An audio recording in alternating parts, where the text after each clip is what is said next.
കലണ്ടറിലെ സമചതുര കളങ്ങളിലെ സംഖ്യകളും അവയുടെ തുകയുമായി ബന്ധപ്പെടുത്തി പല ചോദ്യങ്ങളും മത്സര പരീക്ഷയ്ക്ക് ചോദിക്കാറുണ്ട്.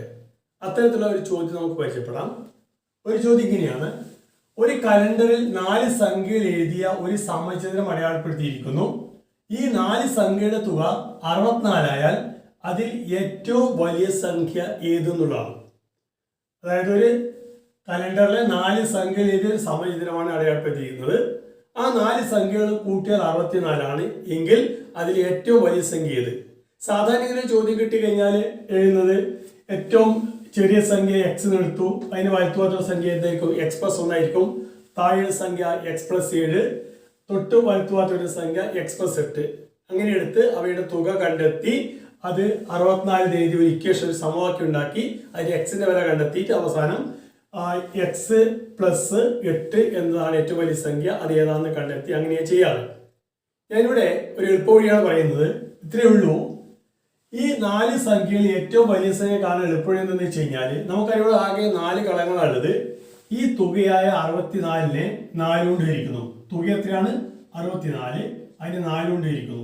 64നെ 4 കൊണ്ട് ഹരിച്ച് നമുക്കറിയാം 16 4 64 ആണ്. അപ്പോൾ 16 കിട്ടും. അപ്പോൾ 16 ആണ് 64 4 കൊണ്ട് ഹരിച്ചാൽ.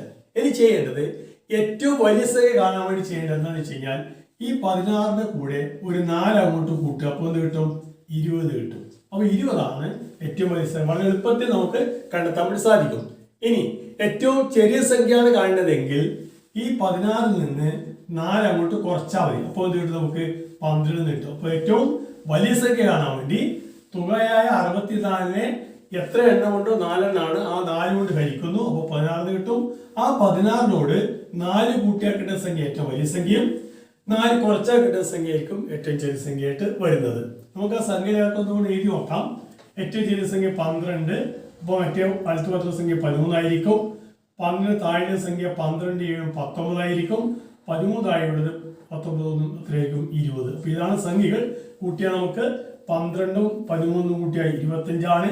19ഉം 20ഉം കൂട്ടിയാൽ നമുക്ക് 39 കിട്ടും. ഈ രണ്ടും കൂട്ടിയാൽ 64 ആയിരിക്കും. അപ്പോൾ ഇതാണ് ആ സംഖ്യകൾ വരുന്നത്. അപ്പോൾ ഏറ്റവും ചെറിയ സംഖ്യ കാണാൻ വേണ്ടി 16 4 കുറയ്ക്കുക, ഏറ്റവും വലിയ സംഖ്യ കാണാൻ വേണ്ടി 16 4 കൂട്ടുക. ഓക്കെ.